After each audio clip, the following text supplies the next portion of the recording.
दोस्तों, स्वागत है आपका मेरे एक नए वीडियो में। और इसमें हम लोग सीखेंगे सी लैंग्वेज, क्योंकि जितना ज़्यादा ज़रूरी होता है अच्छा दिखना इस ज़िंदगी के लिए, उतना ही ज़्यादा ज़रूरी होता है प्रोग्रामिंग आपके करियर के लिए। तो चलिए शुरू करते हैं। तो दोस्तों, सी लैंग्वेज सीखने से पहले कुछ रूल्स होते हैं, कुछ रेगुलेशंस होते हैं, कुछ चीज़ें होती हैं जो हमें जान लेना चाहिए। क्योंकि जैसे मैथमेटिक्स सॉल्व करते हुए हम लोग को कॉन्सेप्ट पता होना चाहिए, फार्मूला पता होना चाहिए, वैसे कोई भी प्रोग्रामिंग लैंग्वेज हो, चाहे वो सी हो, पाइथन हो, जावा स्क्रिप्ट हो, सबके कुछ रूल एंड रेगुलेशन होते हैं, कुछ कायदे एंड कानून होते हैं। उसके बारे में हम लोग पहले जान लें, उसके बाद ही हम लोग सी लैंग्वेज अप्लाई कर सकते हैं और सीख सकते हैं दोस्तों। तो दोस्तों, जो सी लैंग्वेज के रूल एंड रेगुलेशंस होते हैं, या कंप्यूटर की प्रोग्रामिंग में जितने भी प्रोग्रामिंग होती है, सबके जो रूल एंड रेगुलेशंस होते हैं उसको हम लोग नाम देते हैं सिंटेक्स दोस्तों। सिंटेक्स हम लोग को बहुत ज़्यादा ज़रूरी चीज़ होती है, वो हम लोग को आनी चाहिए दोस्तों। तो सब अगर बात करें सी लैंग्वेज के बारे में, तो उसमें आपको एक लाइन तो बिल्कुल रट फी लेनी है, जो हर प्रोग्राम में आपको स्टार्टिंग में यूज़ करनी पड़ेगी। तो दोस्तों, वो लाइन है #include एंगुलर ब्रैकेट ftdio.h। फिर उसके बाद एंटर करने के बाद आप वॉइड मेन और पैरेंथेसिस का ब्रैकेट बनाने के बाद उसके बाद करली ब्रैकेट बनाएंगे, और फिर उसके अंदर करली ब्रैकेट के अंदर जो प्रोग्राम रन करेंगे वो आपकी सी प्रोग्रामिंग हो जाएगी दोस्तों। तो ये चीज़ आपको बिल्कुल क्रिस्टल क्लियर होनी चाहिए, और ये आप पानी में मिला के घोल के पी लीजिए या कुछ भी करिए, लेकिन इसमें लॉजिक मत लगाइए। क्योंकि अगर आपने अभी स्टार्टिंग में लॉजिक लगाया तो ना लॉजिक काम करेगा और ना सी लैंग्वेज आप जान पाओगे। तो यहाँ पे आपको जो भी बताया जा रहा है वो मान लीजिए और वही परम सत्य है ठान लीजिए। लेकिन जब आपको एक बार सी लैंग्वेज आ जाएगी अच्छे से, तो फिर आपको लॉजिक लगाने की ज़रूरत तो पड़ेगी ही नहीं, क्योंकि अपने आप लॉजिक बनते चले जाएंगे और अपने आप सब कुछ आपको समझ में आता चला जाएगा दोस्तों। क्योंकि कुछ सब्जेक्ट ऐसे होते हैं जिसमें आपको लॉजिक लगाओगे तो आपको कुछ समझ में नहीं आएगा, जैसे कि इंग्लिश है ना, जैसे कि और बहुत सारे सब्जेक्ट होते हैं। तो इस तरीके से प्रोग्रामिंग में भी आपको स्टार्टिंग में तो कुछ लॉजिक नहीं लगा, लेकिन बाद में अपने आप लॉजिक लगेंगे, बाद में अपने आप लॉजिक से काम होता चला जाएगा दोस्तों। तो अभी आपको जो बताया जाए उसको परम सत्य मानिए और पी जाइए और सी लैंग्वेज सीख जाइए दोस्तों। चलिए शुरू करते हैं। तो दोस्तों देखिए, आपके स्क्रीन पर एक फॉर्मेट शो हो रहा होगा, तो यही दोस्तों सिंटेक्स है सी लैंग्वेज का। तो इसमें ही आपको सी लैंग्वेज यूज़ करनी है इसी सिंटेक्स के हिसाब से। तो ये आप एक बार अच्छे से देख लीजिए।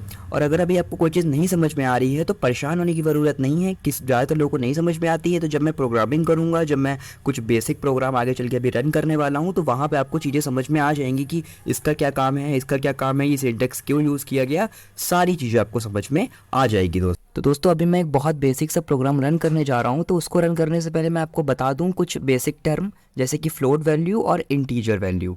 तो जो फ्लोट वैल्यूज़ होती हैं वो पॉइंट वाली वैल्यूज़ होती हैं, और जो इंटीजर वैल्यू होती हैं वो जैसे 1 2 3 4, या फिर जो नॉर्मल वैल्यूज़ होती हैं वो इंटीजर वैल्यू होती हैं, जिसको हम लोग इंट से शो करते हैं, ठीक है। और फ्लोट वैल्यू होती हैं। तो ये दो वैल्यू आप ध्यान रखें। और जो आपके सामने मैं एक फॉर्मेट शो कर रहा हूँ, उसमें सभी साइन जो आप लोग टर्म यूज़ करेंगे, जो स्पेशल सिंबल्स यूज़ करेंगे, उसके नेम दे रखे गए हुए हैं। तो इसको एक बार अच्छे से देख लीजिए, और जब मैं प्रोग्राम रन कराऊंगा तो बताऊंगा कि इन सब जो टर्म है उनका यूज़ क्या है और इसको किस हिसाब से हम लोग यूज़ करेंगे।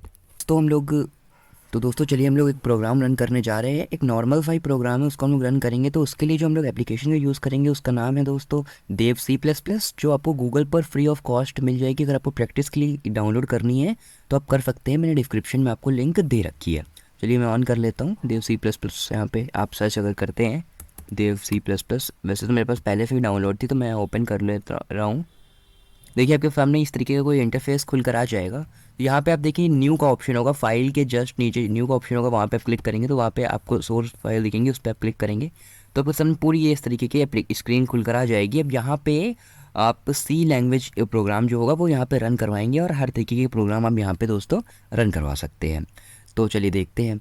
तो सबसे पहले यहाँ पर हम लोग, जो हमने आप लोग को सिंटेक्स बताया था, जो कुछ स्पेसिफिक लाइन होगी जो हर एक प्रोग्राम में यूज़ होंगी, पहले वो यूज़ करते हैं। तो याद करिए दोस्तों, हैशटैग था वो इंक्लूड, हैशटैग इंक्लूड, यहाँ पे एंगुलर ब्रैकेट लगेगा, इस ब्रैकेट को हम लोग एंगुलर ब्रैकेट बोलते हैं। उसके आगे फिर stdio लगाने के बाद डॉट करके फिर h कर देंगे, और फिर हम लोग यहाँ पे एंटर कर देंगे दोस्तों।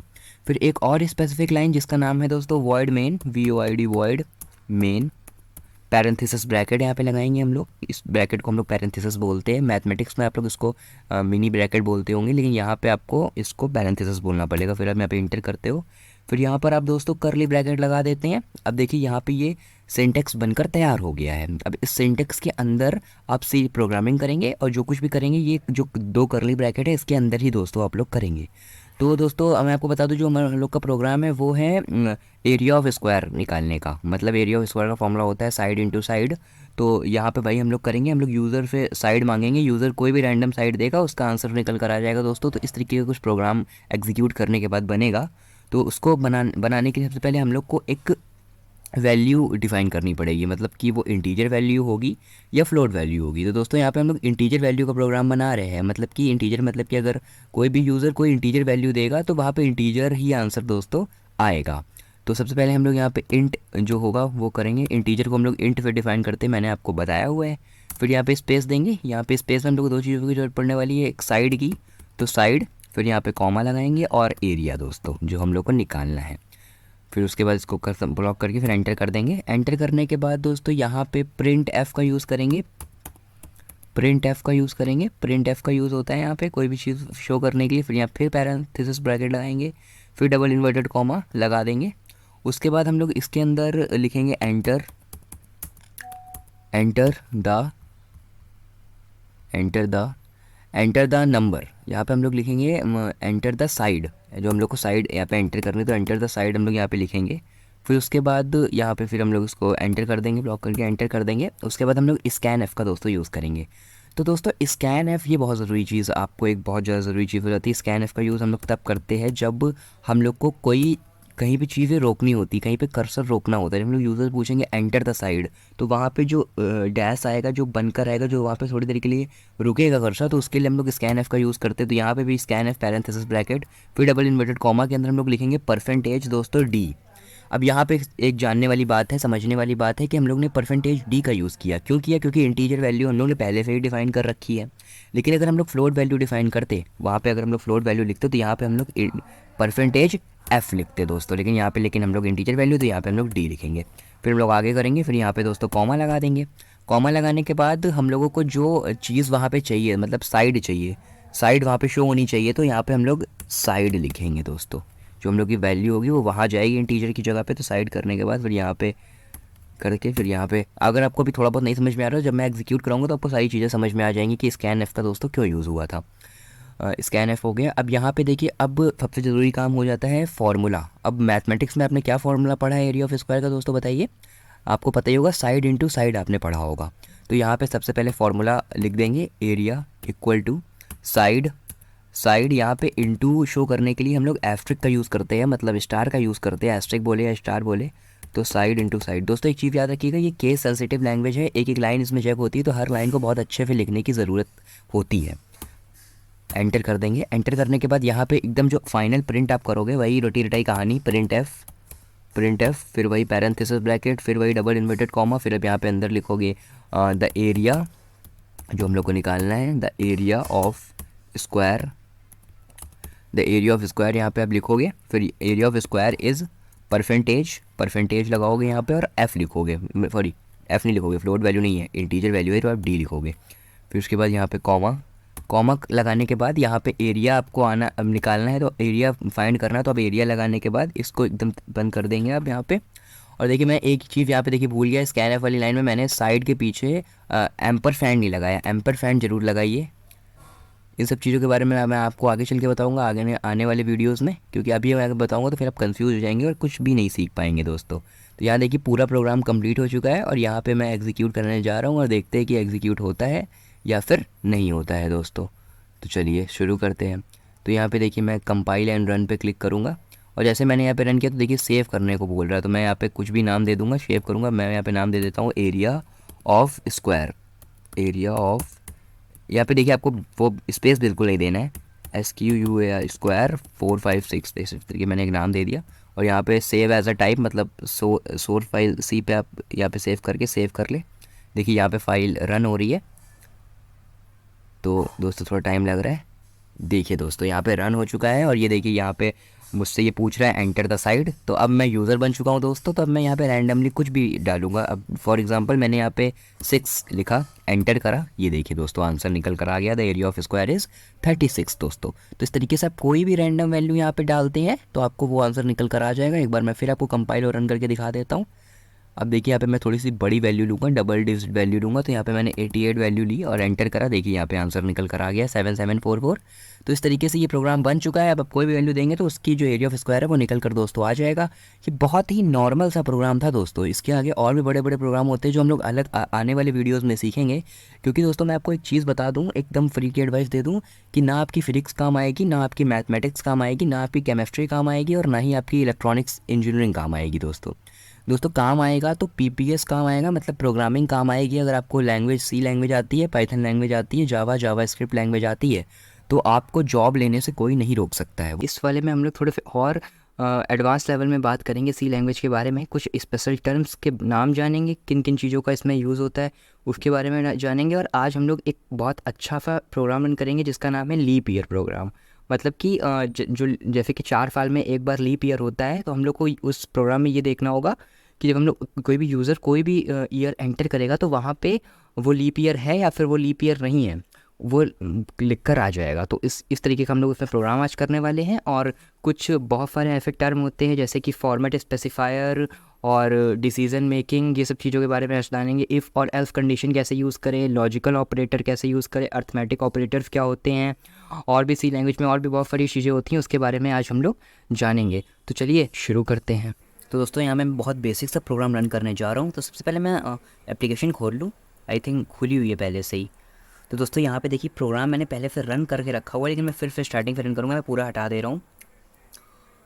तो दोस्तों मैं आपको बता दूं कि ये जो प्रोग्राम है बहुत बेसिक सा प्रोग्राम है, लीप ईयर का प्रोग्राम है। तो मैं आपको पहले ये बता दूं कि जैसा कि आपको पता ही होगा कि हर साल मतलब हर ईयर में 365 डेज़ होते हैं, मगर हर 4 साल में एक लीप ईयर आता है जिसमें क्या होता है, एक दिन बढ़ जाता है, मतलब 366 डेज़ हो जाते हैं।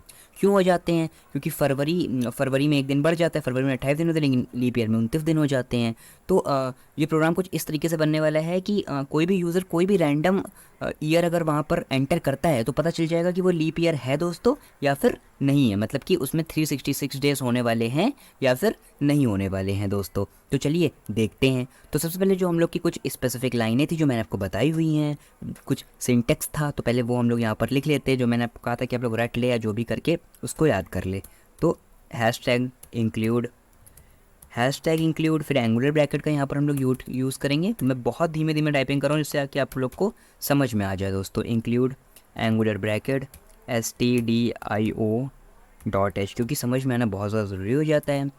वॉइड मेन यहाँ पर हम लोग पहले लगा देंगे, फिर यहाँ पे पैरेंथेसिस ब्रैकेट, फिर दोस्तों यहाँ पे एंटर कर देंगे। फिर उसके बाद यहाँ पे हम लोग करली ब्रैकेट लगा देंगे। दोस्तों ये जो है ये सिंटेक्स है, ये चाहे जो प्रोग्राम आप बना रहे हो, चाहे आप एरिया ऑफ रेक्टेंगल का बना रहे हो, एरिया ऑफ सर्कल का बना रहे हो, लीवियर का बना रहे हो, स्वाइप वैल्यू स्वाइप करना है उसके लिए बना रहे हो, रिवर्स वाले प्रोग्राम बना रहे हो, कोई प्रोग्राम बना रहे हो, तो उसमें ये सिंटेक्स यूज़ होगा। अगर आप सी प्रोग्रामिंग यूज़ कर रहे हो तो दोस्तों तो ये बहुत ज़्यादा ज़रूरी हो जाता है। तो दोस्तों सबसे पहले हम लोग यहाँ पर प्रिंट एफ यहाँ पर लगा लें। सबसे पहले यहाँ पे हम लोग प्रिंट एफ लिखेंगे दोस्तों।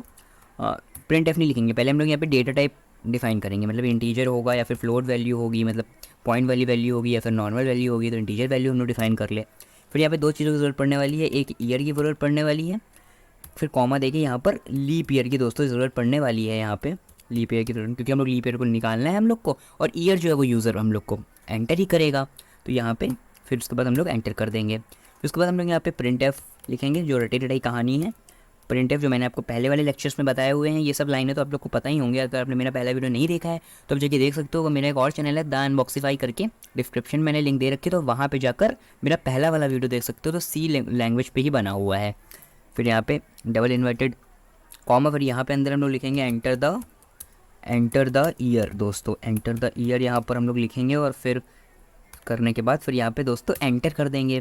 फिर स्कैन एफ का दोस्तों यूज़ करेंगे, फिर पैरेंथेसिस ब्रैकेट, फिर डबल इन्वर्टेड कॉमा, फिर यहाँ पे हम लोग लिखेंगे एंटर, सॉरी यहाँ पे एंटर नहीं लिखेंगे, यहाँ पे हम लोग यूज़ करेंगे फॉर्मेट स्पेसिफायर का दोस्तों। फॉर्मेट स्पेसिफायर का मतलब है कि अगर हम लोग इंटीजर वैल्यू डिफाइन करी है तो परसेंटेज डी का यूज़ दोस्तों होगा। अगर फ्लोट वैल्यू डिफाइन करते तो यहाँ पे परसेंटेज एफ का यूज़ होता, परसेंटेज सी का यूज़ होता अगर कैरेक्टर वैल्यू होती। तो ये सब चीज़ें ना इसको बोलते हैं फॉर्मेट स्पेसिफायर। मतलब अगर आपसे कोई पूछता है what is the format specifier, तो आप बताएंगे जैसे percentage D, percentage F, percentage C, ये सब चीज़ें फॉर्मेट स्पेसिफायर होती हैं। फिर उसके बाद यहाँ पर हम लोग कॉमा देने के बाद यहाँ पे हम लोग एम्परसैंड जरूर लगाइए। एम्परसैंड हमेशा लोगों से एम्परसैंड हमेशा इंसान भूल जाता है, फिर बाद में प्रोग्राम रन नहीं होता, फिर वो ढूंढता है अरे क्या हो गया क्या हो गया। तो जो एम्परसैंड है वो ज़रूर लगाइए।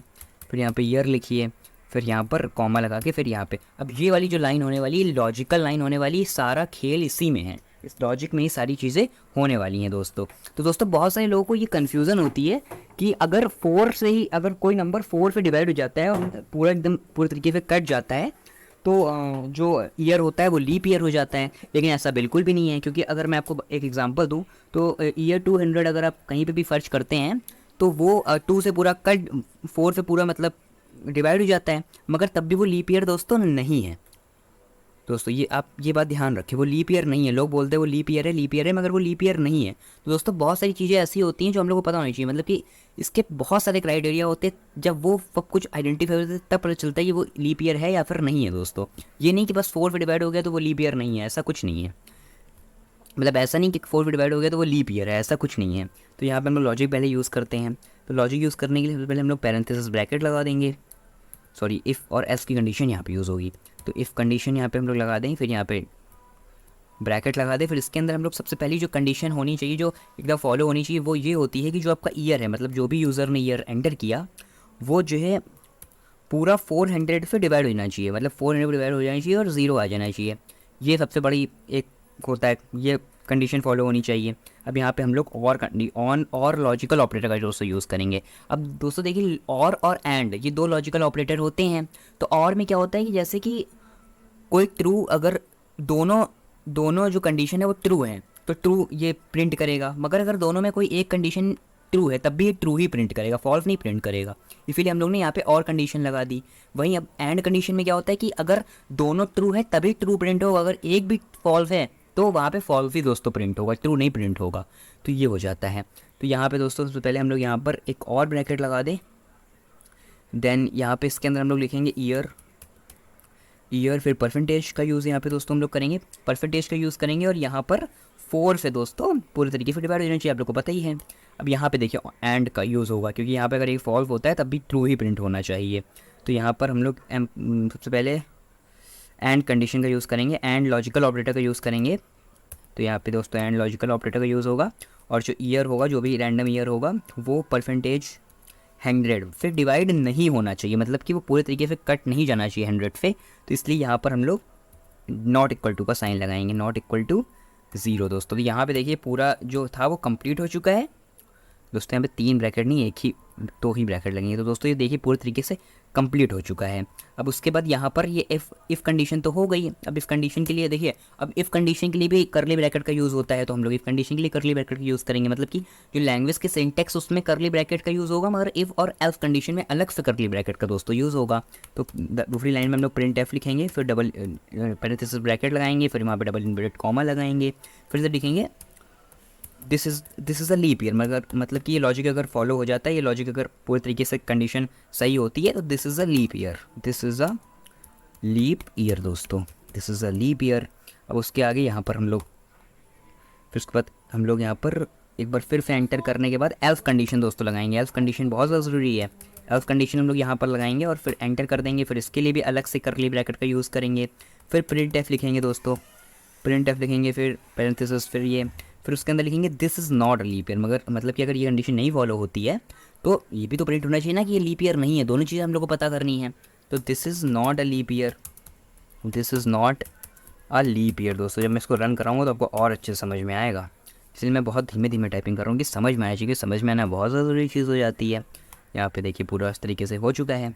अब यहाँ पर ये पूरा प्रोग्राम कंप्लीट हो चुका है। मैं यहाँ पे रन कराने दोस्तों जा रहा हूँ, तो कोई भी प्रॉब्लम तो मुझे नज़र आ नहीं रही है। तो मैं यहाँ पे रन करा रहा हूँ दोस्तों, एग्जीक्यूट पे जाके कंपाइल कराने जा रहा हूँ, कंपाइल करा रहा हूँ। देखिए यहाँ पे कोई प्रॉब्लम आ गई दोस्तों, क्या प्रॉब्लम आ गई? ओके, यहाँ देखिए मैंने ब्रैकेट नहीं लगाया हुआ है, इसको भी पूरे ब्रैकेट में रखना है आपको। ये कंडीशन अलग ब्रैकेट में और ये कंडीशन अलग ब्रैकेट में। देखिए पूरे तरीके से अब जाके कंप्लीट हुआ है। तो यहाँ पे मैं एग्जीक्यूट करा रहा हूँ, कंपाइल एंड रन करा रहा हूँ। तो दोस्तों थोड़ा सा टाइम लग रहा है किस यहाँ पे। तो देखिए यहाँ पे रन हो चुका है दोस्तों। अब देखिए मैं यहाँ पे कोई भी रैंडम ईयर देता हूँ। मैंने आपको एग्जांपल दिया था 200 वाला। लोग बोल रहे थे कि 200 4 पे डिवाइड हो जाएगा तो वो लीप ईयर है, लेकिन ऐसा बिल्कुल भी नहीं है। देखिए मैं यहाँ पे 200 कर रहा हूँ और मैंने एंटर कर दिया। देखिए यहाँ पे लिख कर आ रहा है this is not a leap year दोस्तों। तो 200 लीप ईयर नहीं है, मतलब ये आप कभी मत मानिए अगर 450 चलता है तो वो लीप ईयर ही होगा, ऐसा बिल्कुल भी नहीं है। और भी बहुत सारी कंडीशन होती हैं जो फॉलो होनी चाहिए। अब देखिए दोस्तों मैं एक बार फिर आपको एग्जीक्यूट करके दिखा दे रहा हूँ, जिसकी कि आपके पास कोई भी कन्फ्यूज़न ना रहे। अब देखिए दोस्तों मैं 2020 करता हूँ जो कि लीप ईयर था, तो देखिए यहाँ पे आ रहा है this is a leap year. अब 2023 करता हूँ दोस्तों मैं, क्योंकि अभी 3 साल के बाद की मैं बात करता हूँ, तो वो लीप ईयर नहीं होगा दोस्तों, क्योंकि हर 4 साल में ही आता है। तो मैंने देखिए फिर एग्जीक्यूट कराया, थोड़ा सा टाइम लगता है दोस्तों। 2023 देखिए मैंने रैंडम कोई वैल्यू दी और देखिए यहाँ पर लिख कर आ गया this is not a leap year दोस्तों। तो ये प्रोग्राम बनकर तैयार हो चुका है और मैं आपको बता दूँ ये बहुत एक नॉर्मल सा ही प्रोग्राम था। आने वाले वीडियोस में हम लोग और भी ज़्यादा हाईली कंडीशन के बारे में बात करेंगे और भी ज़्यादा एडवांस लेवल पे जाके बात करेंगे दोस्तों, क्योंकि ये बेसिक चीज़ जब आप एक बार अच्छे से आपको समझ में आ जाएंगी तो फिर बड़े बड़ी कंडीशन तो आपको आराम से समझ में आ जाएंगी दोस्तों।